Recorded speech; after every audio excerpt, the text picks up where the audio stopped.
Press conference by Foreign Minister IWAYA will start now. Minister IWAYA, the floor is yours. Thank you. I have two opening comments at the outset. From April the 2nd to the 5th, I will be visiting Brussels, Belgium to attend NATO Foreign Ministers meeting and other meetings. Japan will be attending NATO foreign ministerial meetings for 4 consecutive years. I will participate in a session attended by NATO members and Indo-Pacific partners. Based on the awareness that European security and Indo-Pacific security are inseparable, I would like to engage in a deeper discussion of cooperation among like-minded countries across regions. I would also like to seize this opportunity to have consultations with G7 foreign ministers. International situations are changing day by day, including situations surrounding Ukraine. As such, the solidarity of G7 is critical at this juncture. I would like to reaffirm cooperation with my counterparts from respective countries. In addition, I plan to have one-on-one meetings with EU's High Representative, Madame Kallas. I plan to hold the second EU-Japan Foreign Ministerial Strategic Dialogue to discuss enhancement of security cooperation. I will also be meeting Foreign Minister Prévost of Belgium for the first time. Next year marks the 160th anniversary of friendship between Belgium and Japan, and I would like to exchange views on strengthening bilateral relations. Furthermore, with Secretary Rubio of U.S. Secretary of U.S. State Department and Foreign Minister Cho of the Republic of Korea, we plan to hold Japan-U.S. ROK foreign ministerial meetings. U.S., ROK, and Japan are to reaffirm that a concrete cooperation will be advanced that leads to peace and prosperity in the region, with 3 countries cooperating closely together. Next on Myanmar, I am extremely saddened by the report of extreme damage in Myanmar and Thailand caused by an earthquake whose epicenter is central Myanmar occurred on March 28th. I would like to express my sincere condolences again to the affected people. As of now, we have confirmed 2 Japanese were wounded in Myanmar, Mandalay, and as much as possible support is provided by Japanese embassy in Myanmar. In addition, we haven't been able to contact or communicate with 1 Japanese living in glass building in Mandalay, so Japanese embassy has requested to Myanmar authority for search and rescue for the Japanese. In addition to embassy staff dispatched there, international emergency team will be dispatched from Tokyo. We would like to do our utmost to protect Japanese nationals there. On humanitarian assistance to Myanmar, JICA's survey team was dispatched and concrete medical needs are being confirmed, and they were confirmed. So we have decided to dispatch JDR medical teams there. This JDR team consists of 32 members, including physicians and nurses registered at MOFA and JICA, and they plan to leave Japan after 24 o'clock tonight. We have completed deliveries of supplies, materials of 240 waterproof sheets and 450 tons through JAIF, Japan ASEAN Integrated Fund. In addition to that, preparation is made so that sanitary goods, water, and water purifiers can be distributed quickly through JICA and the UN. the Japanese government will intend to provide as much humanitarian assistance as possible to be conducive for people in Myanmar. This concludes my statements. We would now like to open the floor for questions. If you have a question, please raise your hand. And if you're designated, please come to the microphone and please give us your name and affiliation. Ayukawa-san from Kyodo News, please. Ayukawa from Kyodo News. At the outset, you've mentioned that you will be attending NATO Foreign Ministerial meeting for Japan. What is the significance and purpose of strengthening cooperation with NATO? Under the Trump administration in the United States, there is a concern that U.S. involvement in NATO may be reduced. Amongst the NATO countries, there is such a concern. What would you like to send out as a message as Japan participates in NATO Foreign Ministerial meeting? Japan puts importance on its relationship with NATO. That is because of, as I have said at the outset in my opening comment, European security and Indo-Pacific security are inseparable. They are closely interconnected. Based on that awareness, including NATO, and with like-minded countries, cooperation is extremely important. Security cooperation is extremely important. It is based on that view. In recent years, with NATO, Japan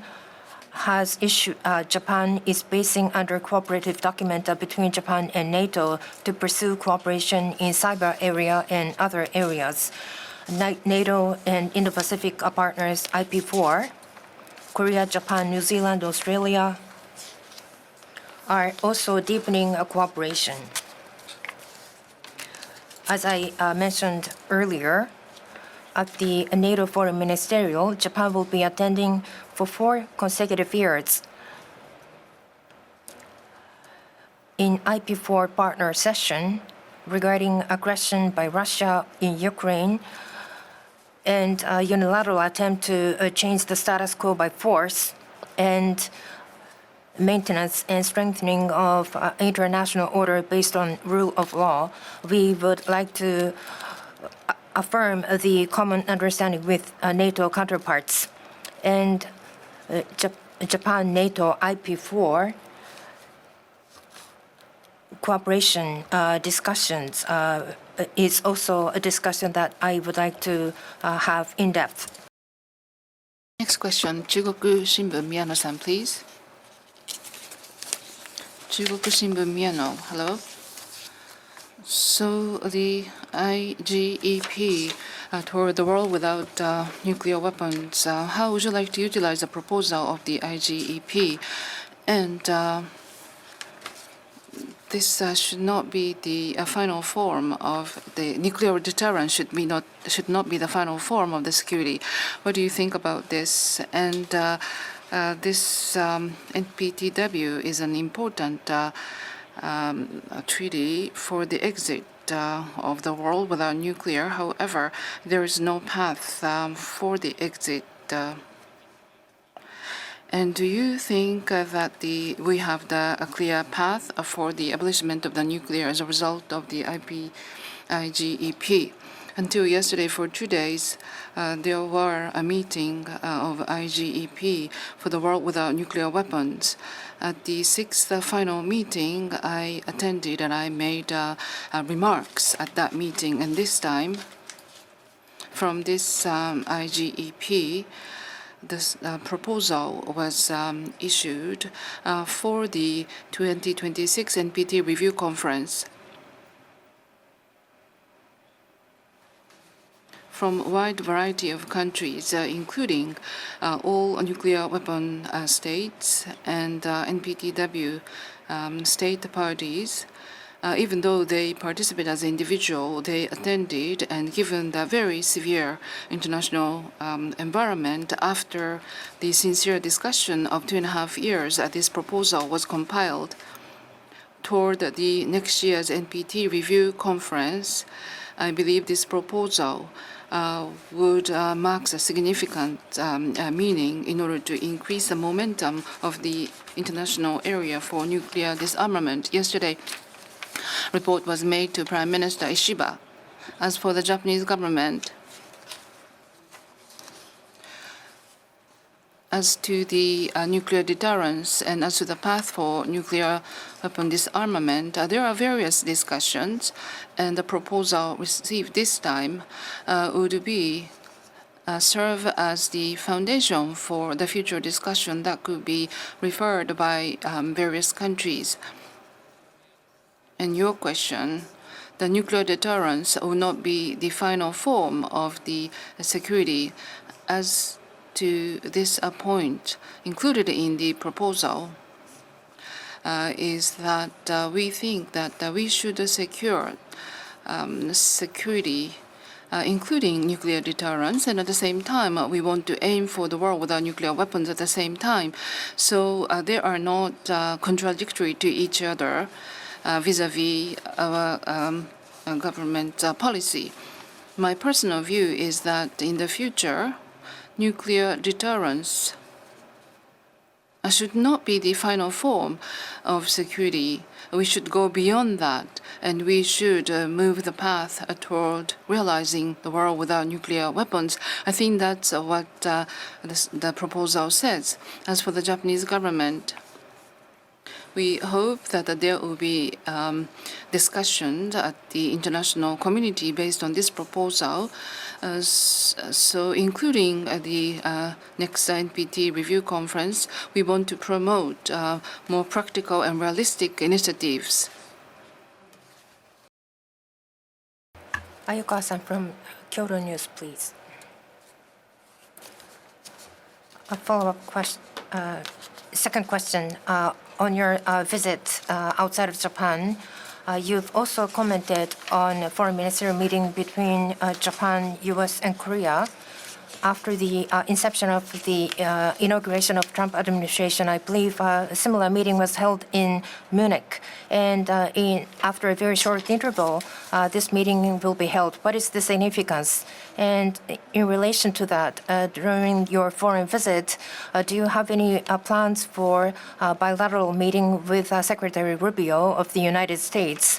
And if this is realized, will there be any discussions it will come immediately after the implementation of the tariffs on automobiles by the Trump administration, or immediately after the announcement of the imposition of such tariffs? And what position do you plan to express? And automotive industry is very important for Japan. And how do you think of the imposition of the tariffs, and what is your view regarding its potential impact on U.S.-Japan relations? First, regarding foreign ministerial among Japan, U.S., and ROK foreign ministers, last time in Munich we had a meeting, and it has been quite recent that last meeting was held. But on the occasion of the NATO foreign ministerial meeting, once again, Japan, U.S., and ROK are to discuss regional affairs and international affairs and future cooperation amongst the three countries. We would like to align our understanding. I believe that is very important. And therefore, as much as possible, we would like to have meetings frequently to exchange views. As part of such efforts, trilateral foreign ministerial is scheduled. On that occasion, as you rightly mentioned, if possible, we would also like to arrange a bilateral meeting between the U.S. and Japan, but in a very limited time. There are also both scheduling plans, and it may not realize, but directly in person, I would very much like to exchange views, including on the occasion of Japan-U.S. ROK trilateral foreign ministerial. And on that occasion, regarding the series of tariff-related policies announced by the U.S. government, as I have constantly stated in the past, regarding tariffs on automotive, we would like to communicate that Japan should be exempted from tariff imposition, and that is also true for reciprocal tariffs. Such measures may impact Japanese auto industry and Japanese economy in general. I would also like to express my views on those, and would like to request the lifting of such measures. NHK, please.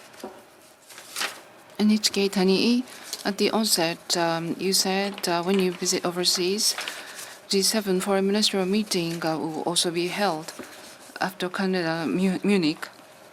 Ukraine situation, I believe, will be a main topic of the discussion. Once again, as a foreign minister, IWAYA, how do you intend to assert Japan's position at that meeting?